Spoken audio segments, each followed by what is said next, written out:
നമസ്കാരം. ഡ്രീം മീഡിയയിലേക്ക് സ്വാഗതം. ഇന്നത്തെ നമ്മുടെ ഗസ്റ്റ് ചന്ദ്രമോഹനാണ്. ചന്ദ്രമോഹൻ്റെ വിശേഷങ്ങളിലേക്ക് നമുക്ക് ചോദിച്ചറിയാം എന്തൊക്കെയാണെന്നുള്ളത്. ചന്ദ്രമോഹൻ സാർ അല്ലേ, ഈ ഒരു ഇൻഫ്ര എന്നൊരു കമ്പനി എവിടെയാണ് സ്ഥിതി ചെയ്യണത്? എറണാകുളം ജില്ലയിൽ ആമ്പല്ലൂർ പഞ്ചായത്തിൽ അരയങ്കാവിൽ ഇൻഡസ്ട്രിയൽ എസ്റ്റേറ്റിലാണ് സ്ഥിതി ചെയ്യുന്നത്. ബ്ലോക്ക് പഞ്ചായത്തിൻ്റെ ഇൻഡസ്ട്രിയൽ എസ്റ്റേറ്റിലാണ്. ശരിക്കും ഇത് ആർക്കും അറിയില്ല, ഇങ്ങനത്തെ ഒരു അല്ലേ ഇൻഡസ്ട്രിയൽ ഏരിയ ഇങ്ങനെ ഒരു അരയങ്കാവിൽ ഉണ്ടാകുന്നല്ലേ അറിയപ്പെടുന്നത് അല്ലേ. നമ്മുടെ ഇൻഫ്ര വന്നവിടെയാണ് എല്ലാവരും അറിയപ്പെടുന്നത് ഇൻഫ്ര എന്നുള്ളൊരു അല്ലേ. ആ ബ്രാൻഡിൽ കൂടി തന്നെ ഒത്തിരി ഇപ്പൊ കേരളത്തില് എവിടെയാണെങ്കിലും ഇൻഫ്ര അറിയാം. പഞ്ചായത്തൊക്കെ പറയുന്നത് ഇപ്പൊ ആമ്പല്ലൂർ പഞ്ചായത്ത് അറിയപ്പെടുന്നത് ഇൻഫ്ര വന്നേ പിന്നെയാണ് അല്ലേ, പറയും. Okay okay. അതുപോലെ തന്നെ നമ്മളിപ്പോ ഇൻഫ്ര എന്ന് പറഞ്ഞൊരു കമ്പനിയുടെ എന്തൊക്കെയാണ് നമ്മളുടെ അവിടുത്തെ മെഷീനറികൾ? ആദ്യം എങ്ങനെയായിരുന്നു സാറ് ഈ ഒരു ഫീൽഡിലേക്ക് വന്ന സാഹചര്യം? ഞാൻ 1984 ഇൻഫ്ര ഇലക്ട്രിക്കൽ എന്നൊരു സ്ഥാപനം ആരംഭിച്ചു. അന്ന് കേരളത്തിൽ പ്ലാസ്റ്റിക് വ്യവസായങ്ങൾ ആരംഭിക്കുന്ന ഒരു സമയമായിരുന്നു. പ്ലാസ്റ്റിക് വ്യവസായങ്ങൾ വന്നിട്ട് ആ കാലഘട്ടത്തിലാണ് വന്നത്. അപ്പോൾ അവർക്ക് അവരുടെ മിഷൻ ആവശ്യമുള്ള ഒരു പ്രോഡക്റ്റാണ് ഇൻഡസ്ട്രിയൽ ഹീറ്റിംഗ് എലിമെൻറ്റ്സ്. അവരുടെ മിഷൻ വർക്ക് ചെയ്യുന്നെങ്കിൽ ആ ഹീറ്റിംഗ് സിസ്റ്റം ഇല്ലാതെ വർക്ക് ചെയ്യില്ല. പണ്ടത്തെ നമ്മുടെ കോയൽ അടപ്പ് പോലത്തെ ഒരു സംഭവം, അതേപോലെ തന്നെ ഒരു സംഭവം, അത് പല ആകൃതിയിൽ ഉണ്ടാക്കിയെടുക്കണം.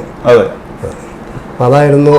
അത് നന്നായി പ്ലാസ്റ്റിക് ഇൻഡസ്ട്രി വളരുമെന്ന് കണ്ടുകൊണ്ട് ആ ഫീൽഡിലേക്ക് ഞാൻ കടന്നു വന്നത്. ഞാൻ വേറൊരു കമ്പനിയിൽ വർക്ക് ചെയ്യായിരുന്നു, ഒരു ഇലക്ട്രിക്കൽ കമ്പനി തന്നെ.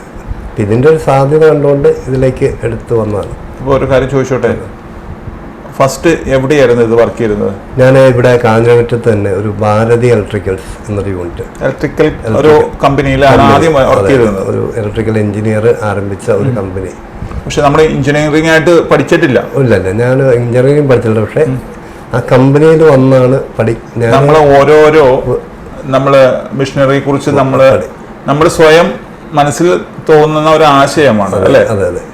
നമ്മളവിടെ നിന്നപ്പോൾ തന്നെ എനിക്ക് 10ാം ക്ലാസ് വിദ്യാഭ്യാസം, അത് കഴിഞ്ഞ് ഒരു മെക്കാനിക്കൽ സൈഡിലേക്ക് പോകണം ഒരാഗ്രഹം, ഒരു കാർ മെക്കാനിക് ആവുക. ഞാനൊരു കാർ മെക്കാനിക് ആവുന്ന തൃപ്പൂണിത്തുറയുള്ള ഒരു വർക്ക്ഷോപ്പിൽ നിൽക്കുമ്പോഴാണ് ഈ ഭാരതി ഇലക്ട്രിക്കൽസ്, എൻ്റെ ഒരു കസിനാണ്, അദ്ദേഹം വിളിച്ചിങ്ങനെ ഒരു യൂണിറ്റ് തുടങ്ങേണ്ടതും എന്നോട് അങ്ങോട്ട് ചെല്ലാനും പറഞ്ഞു. അവിടെ സ്റ്റാർട്ടിംഗ് ആണ്. അപ്പം അവിടെ ചെന്ന് ഈ ഹീറ്റിംഗ് സിസ്റ്റം ചെയ്യാൻ വേണ്ടി അദ്ദേഹത്തിൻ്റെ സഹായിയായിട്ട് കൂടിയതാണ്. എൻ്റെ 10 വർഷത്തോളം അവിടെ വർക്ക് ചെയ്തു.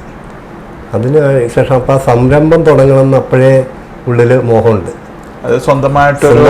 ആരുടെയും ഒരു ജോലി ചെയ്യാതെ ഒരാളുടെ കീഴിൽ വർക്ക് ചെയ്യാതെ സ്വന്തമായി വരുമാനം ഉണ്ടാക്കണം. അതൊരു മനസ്സിലേക്ക് ഒരു ആശയമാണ്. അപ്പോൾ സ്വന്തമായി ഒരു വരുമാനം ഉണ്ടാക്കണം എന്നുള്ള രീതി തുടങ്ങി.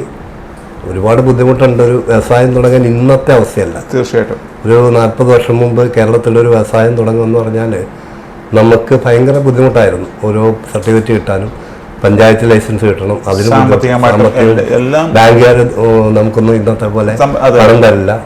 ഇന്ന് വ്യവസായം തുടങ്ങാൻ വളരെ സിമ്പിളാണ്. കേരളത്തിലെ ഏറ്റവും നല്ല കാലാവസ്ഥ വ്യവസായം തുടങ്ങാൻ. പ്രത്യേകിച്ച് ചെറുകിട സംരംഭകർക്ക് വേണ്ട എല്ലാ സൗകര്യവും സർക്കാർ ഒരുക്കുന്നുണ്ട്. അപ്പം നമ്മൾ ഒരു ലൈസൻസിന് നമ്മളെങ്ങും പോകണ്ട. വ്യവസായ ഓഫീസർ നമ്മുടെ അടുത്തേക്ക് വരും, എന്താണ് തുടങ്ങുന്നത്, അതിനാവശ്യമുള്ള എല്ലാ ലൈസൻസുകളും അവർ ശരിയാക്കി തരും. അതാണ് ഏറ്റവും വലിയൊരു സംരംഭകന് വേണ്ടത്. അത് തന്നെ ഇപ്പം സാറിൻ്റെ ഒരു പ്രത്യേകതയും കൂടിയാണ്.